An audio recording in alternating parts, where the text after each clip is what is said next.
আপুরা, কালকে আমাদের নিউ ইয়র্কে পহেলা বৈশাখ। দেখো, আমি একটা টপ স্যান্ড ডিভাইডার কিনেছি। এবার একটু অন্যরকম সাজতে চেয়েছি। কেমন হয়েছে অবশ্যই জানাবা। সবাই তো শাড়ি সালোয়ার কামিজ ফ্রক পরবে, বাট আমি এবার এটাই নিয়েছি।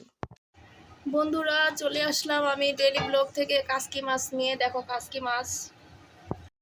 বন্ধুরা দেখো, স্পিনার শাক ভিজিয়ে ধুয়ে রেখেছি, রান্না করবো আজকে। বন্ধুরা, টমেটো কেটে নিয়েছি সুন্দরভাবে। তারপর বন্ধুরা, রুই মাছ ভালো করে ধুয়ে ভেজে নিয়েছি সুন্দরভাবে। বন্ধুরা, সুন্দরভাবে ভেন্ডি ভাজি করে ফেললাম। দেখো তো কেমন হয়েছে দেখতে। সো তারপর বন্ধুরা, ভালোভাবে পেঁয়াজ ভুনে নিচ্ছি। এটাতে আমি কাচকি মাছ ভুনা করব, ঠিক আছে। তারপর বন্ধুরা, কাচকি মাছ দিয়ে দিলাম। এখন ভালোভাবে নাড়াচাড়া করে নিচ্ছি। দেখো কত সুন্দর একটা কালার আসছে। এভাবে করে কাচকি মাছ রান্না করে দেখতে খুবই স্বাদ, খুবই মজা।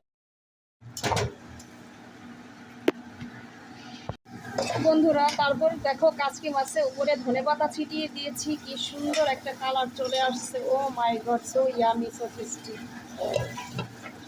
তারপর বন্ধুরা, এখানে মাছ রান্না করার জন্য টমেটো দিয়ে মশলাটা সুন্দরভাবে কষিয়ে নিচ্ছি। সো সুন্দরভাবে মশলা কষানো হয়ে গেছে। এখন রুই মাছগুলি এক এক করে পানির মধ্যে দিয়ে দিচ্ছি। কষানো হয়ে গেছে মশলা। এখন রুই মাছ দিয়ে আমি ভালোভাবে ঢাকনাটা লাগিয়ে দিই। রুই মাছগুলি সব আপুরা এক এক করে দিয়ে দিচ্ছি সুন্দরভাবে। আপুরা, ঝটপট রুই মাছ রান্না করেছি। দেখো তো, আরও বেশি হাঁটুডুবি পানি দিব নাকি, পানি দিয়ে একদম নদী করে ফেলবো নাকি, অবশ্যই কমেন্টে আমাকে জানাবো। নাকি পানি ঠিক আছে। আপুরা, সুন্দরভাবে ধনেপাতা মাছের উপরে সুন্দরভাবে ছিটিয়ে দিলাম। একটা সুন্দর স্মেল আসবে। আমি তো স্মেল পাচ্ছি, তোমরা কি পাচ্ছ নাকি? যাই হোক, এখন ধনেপাতা দিয়ে দিয়েছি। এখন সুন্দরভাবে ঢাকনাটা লাগিয়ে 5 মিনিট হালকা আঁচে রেখে দিব। তারপর আমার রুই মাছ আলু টমেটো দিয়ে ডান। আপুরা দেখো তো, ভালোভাবে মশলা দিয়েছি নাকি আরও মশলা দিয়ে একদম ঝাল করে জিপ করে ফেলবো। দেখো তো কেমন হয়েছে। বন্ধুরা, এখন এক এক করে শাক দিয়ে দিচ্ছি।